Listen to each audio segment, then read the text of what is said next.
It's the last day of the week for us here on the podcast, Setting the Pace, your go-to Pacers podcast. I'm Alex Golden. Mike Facci staring right at me on this screen. Same shirt, same day for us, different day for you guys, but not different shirts. Thanks so much for tuning in on YouTube on the audio side as well.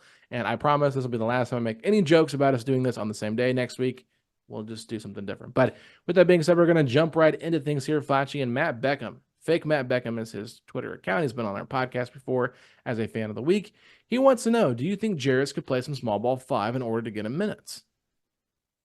I'm not sure if he can right now. I think that was definitely the hope when he got drafted, and I think that maybe one day he can, but I just didn't see enough out of him in summer league defensively, to feel very confident about that. I do think Siakam can play some small ball five this year that we could see. I think maybe could you try and play Obi a little bit He at some played some small last ball. year. Obi Yeah, played the five exactly. last year. Exactly. So it's like those two I could see doing that. But for Jarace right now, I think if he really wants minutes, they want to try it more at the three. That sounded like something that they're really hoping for. I heard Rick talk about that in Summer League. They even played him some minutes at the two in Summer League. So I think they know it's going to be really hard to get him minutes at the four. But for small ball five, I think we're just not there yet.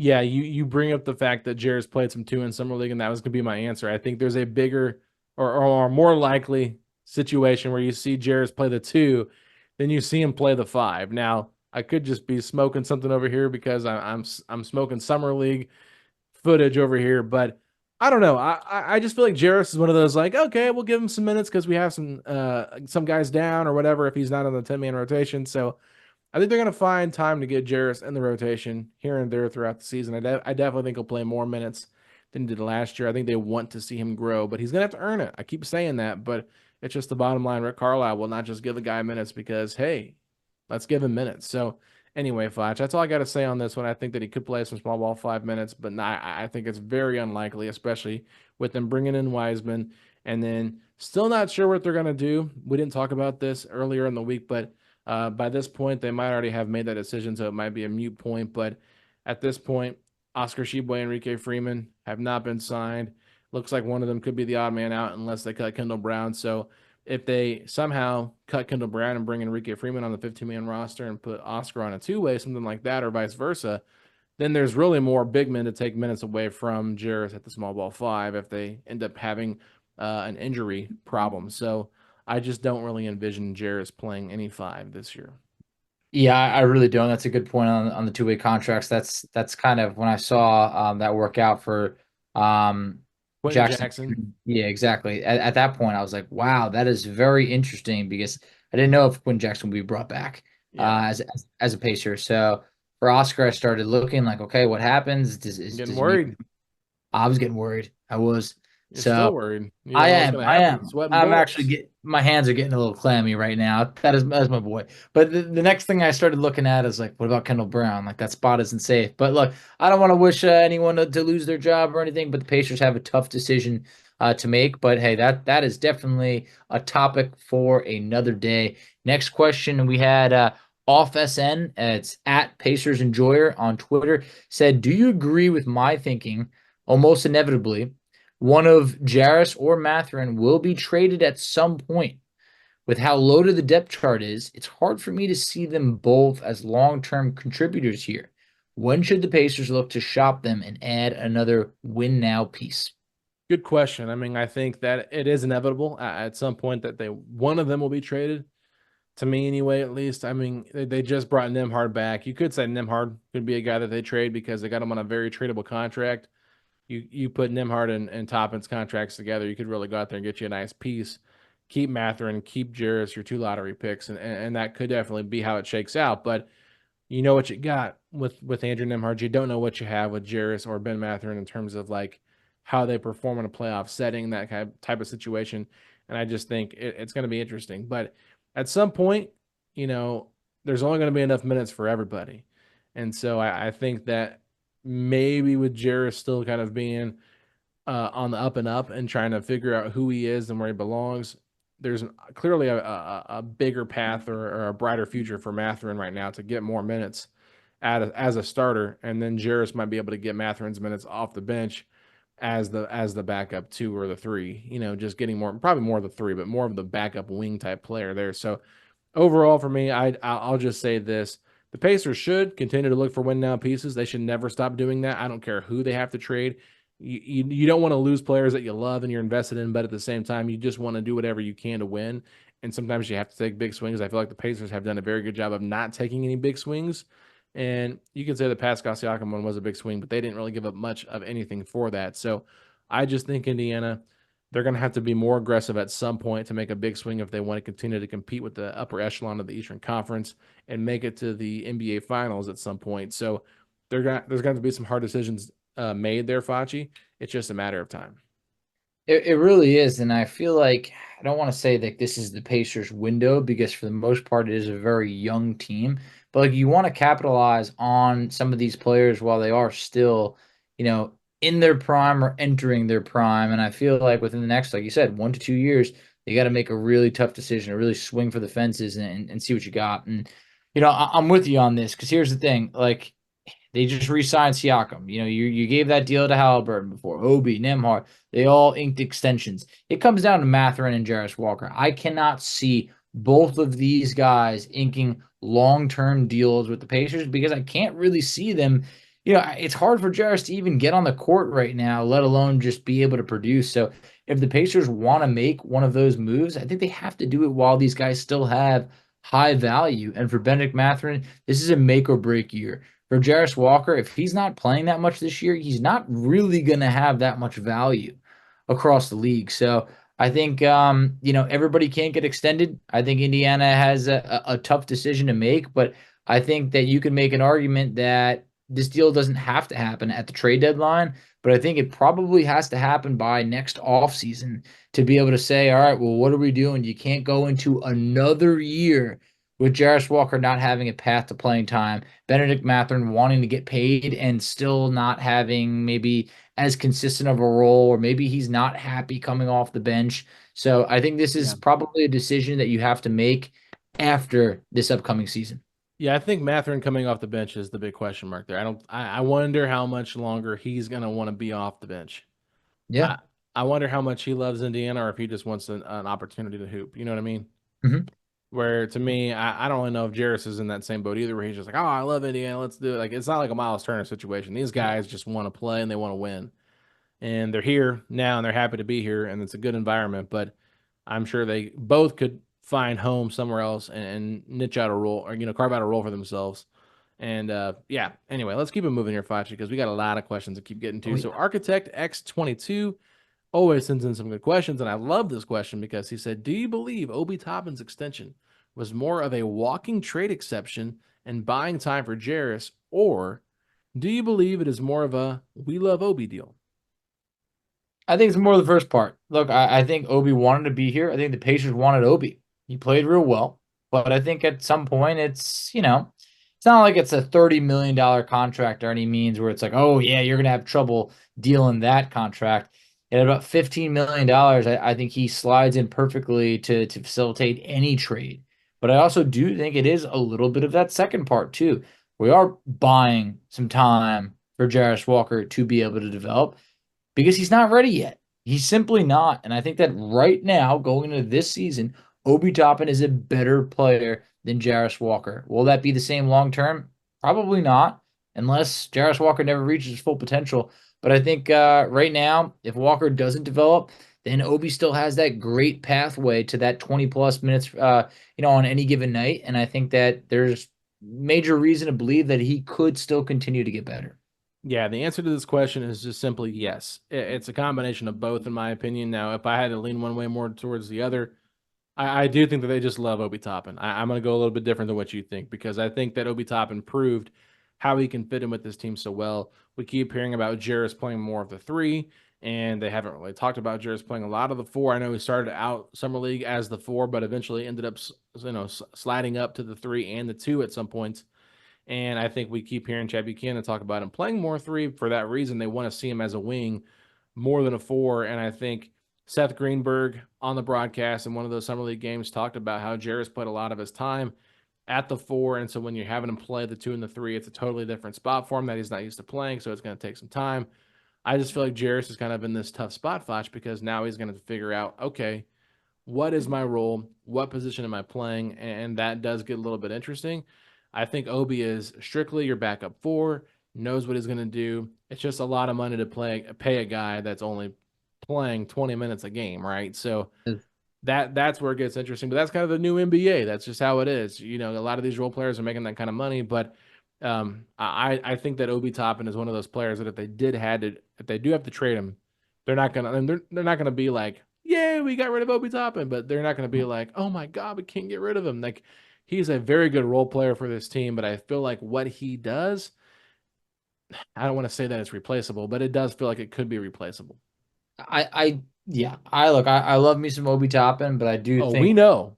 oh yeah, trust me. I mean, I could not believe they pulled off that trade. The excitement that I had when they pulled off that trade was through the roof. But here's the thing, just like you said, if they did trade Obi Toppin, we're not going to be like, oh my, everything's changed now. Yeah. You know, the Pacers are taking a major step back. It's like, no, he's a good player in the perfect situation, in my opinion. And I think he fits his team seamlessly. Great part of why the bench unit was so good last year. But you know, I think both parties were really happy. No need to make a change, and I hope he can continue to take that next step forward. And for Jarace Walker, you also don't want to lock Jarace into being at best the backup four behind Siakam. You want to give him an opportunity to reach his full potential, and that comes with playing a different position. So that's the Yeah. Pacers' plan right now, and I hope it all works out for both guys. Obi Toppin's kind of like that Terrence Ross version for the Pacers, right? You know, Terrence Ross, like You good player for the love Raptors. Terrence Ross But when he I'm first just started. saying, I'm He's just a good saying, player. He's a good he's a player. good player no matter where he goes, but he's never going to be like a star, Yeah. right? He's always going to be limited with what he can do. And like teams like having him around, but if they have to move him to make a bigger deal, they're going to do it. So like that's kind of like where I'm looking at him at. Maybe a little bit more Nick Batum, but Nick Batum is really good too. Like Yeah. his peak is better than Obi's, so I don't want to say Yeah, that. he got paid $120 million once when Yeah. $120 million was top notch money in the Maybe league. So maybe Robert Covington is more of the fair comparison there because like I everybody likes a Robert Covington when they're on their team, but like has a limitation of what he can do. yeah, I think that's solid. Next question. I mean, look, this man's as faithful as it gets. The one and only Rooster said Rooster, of the cock a doodle current. doo, baby. This was a Let's good go. question. Also, this really got me thinking. So, Okay, of the current 15 rostered players, which ones do you think will be on the roster in 3 years and 5 years? So let's start with 3 years. What do you got? let's just do it by player. I think that's just easier. So we'll just start. We'll do it together. Tyrese obviously is going to be there for both, right? So Ty is both. So I'm going to put a check mark. Nimhard. I have him for both. Okay. I want to say 3, but I don't know about 5. I mean, I'm there. Technically, I guess at this point he would be under contract for 5, right? He signed a 3-year deal. Yeah. So He he had would two be years left on gone. it. He had 2 years left on his contract. No, Or- the extension kicks in next year. Okay. All right. So yeah. So So technically he's that only only. got 4 years technically. Yeah. What are you thinking? You still like it or no? Probably not. Probably not. So you're more 3 than 5? Definitely 3. Definitely. I really do think that he is on the team 3 years from now. Okay, Aaron Neesmith. No. 3 years. Yes. Okay. 5 years, no. Mm, mm, I don't know. No, I'm gonna say no because Okay. he only has 3 years on his deal. Okay. So I'm saying no. I'm gonna say he's here for 5. I know it Yeah. sounds Okay. So crazy. you think he re-ups? I do. I think that he's gonna be a pacer. I think he just likes being here. I'm all for it. I would like it, but there could be a scenario where maybe he is one of those guys that's included in a deal, not as the main featured piece, but someone to what if there is like an Obi Toppin and an Aaron Neesmith to match salary on someone, or It's a very tradable contract, and it it's one of is. It's those very, deals very where true. I just think they like him too much. I don't know. I just got Yeah. a weird feeling. I'm gonna say 5. You're selling him a 3. Yeah. Okay, cool. Pascal Siakam. 3, not 3. 5. I agree with that. Miles Turner. No, None. none. Man, this is No. tough. I'm gonna say 3 for Turner Okay, for but me. you ain't saying 5, right? I'm not saying 5 for sure. Okay. All right. All right. All I right. think a 4-year extension makes a 4-year new deal makes sense, but I don't know. 5 just seems too far down the road. Yeah. TJ McConnell. Um, I could say 3, but it's definitely not 5. Okay, so McConnell, I feel the same way. I feel 3 is Yeah. about the max he's gonna get. Yeah. All right, let's keep it moving here. Ben Shepherd. I have him for both. I actually feel like he's going to be there. I Yeah, I do. agree. I agree for 5. What about Ben Mathurin? No, Not no, even 3. no. I think he's traded. I do. Okay, so you think he's traded? What about you? I think I agree with you. I just don't Yeah. want to say it out loud. I either do I. Like I always feel like kind of dirty when I say like some of this stuff. It's like, look, I want Mathurin to be an all-star in this league, but I just know that where the Pacers are at, if you want to get better, like one of these guys has to go. And I feel like it could be Mathurin. All right, Jarace Walker. Uh And I would love to say that he is, but this is probably the hardest one. I'm gonna You say 5 years. you got him for both? I think he stays long term. I think that what he can do with the Pacers eventually will show out. I just think that right now we're prisoners of the moment, and it's hard to see. Give me 3. I'm gonna say no for 5. Okay, Botch has got 3. All right, Obi Toppin. No, Not even the 3 years. no. Tough one. It is, but I say no. I I Yeah, I think he's traded, and I understand. I don't think he's gonna be traded as soon as Bruce Brown was traded, but I think it's gonna be one of those like Obi's a pacer for another like 2 years, I maybe. agree. I think I'm right there with you. I think 3 feels just 1 year too long. Yeah. Isaiah Jackson. 3 years, Okay, not I 5. wrote none. Okay. Uh, James Wiseman. No. No. Okay, same. Johnny Furphy. Yeah. How many years? Both. 5. Okay, I did the same thing. Yeah. All right, and then I think the last 2 are pretty obvious. Kendall Brown and James Johnson are no's. Kendall Brown might not be on this team 3 weeks from now. All right. Right. So 3 days from now. He could be gone by the time we're recording this. Okay, like it's very possible, honestly. So yeah, I'm going now. all right. So there you go. I mean, there you go. What am I talking like Yeah, an interesting one. Irish or Also, something? I as it don't know. relates to James Johnson, I think Australian. 3 years ago or whatever it is, if we said, James Johnson's probably not going to be with this team, we thought, he won't be there next year. He keeps coming back, but at some point, like he's like 3 37 years from years now, the old. dude will be 40. I don't think he's I going to know, be I on the know. roster. I just don't It's see true. it happening. He's got a non-guaranteed once again on his Yeah, contract. Shout out Mike Scotto for the scoop on that one. But this yeah, is this it. is this This is is a it fun for him. exercise though. It kind of makes you think. And Yeah, I think it was. I don't know how many players we had at 5, but I think it was Tyrese Neesmith for me. I think Tyrese and Shep and Furphy were the only ones you had for seeing on the team in 5 years. Yeah, Nemhard was the one that at first I was like, yeah, but then like that would mean one more contract after that. And at that point, it's like, I don't know. I mean, maybe he tries this out and he's like, I really think I could be a starting point guard in this league and takes a bigger role elsewhere. Anything like that's possible. But you also got to remember how much turnover there is in sports, but let alone Yes. basketball. Like the Pacers, in order for them to have these guys on the team 5 years from now, they got to be consistent winners for Yeah. the next few seasons. And I think at that point, that's never a guarantee. The ones that I picked for 5 years though, they're all backups. Like Yeah, I mean, Shepard, Furphy, those are going to be your backup 2 and 3. I don't know. I hopefully feel like we can maybe I was help. wrong on Yeah. one of these. Maybe Neesmith isn't 5. I don't know. I don't think he is. Yeah, it's tough. I think I got to go Nimhard 5 now that I'm thinking about it more. I had him that my list that I'm staring at right now is Tyrese Halliburton, Andrew Nemhard, Johnny Furphy, and Ben Shepherd. And then I went against once we went back and forth on Nemhard. I was like, yeah, man, you're right. I I know. don't know, re-ups again. So like that was the one that I felt more confident in than anyone else.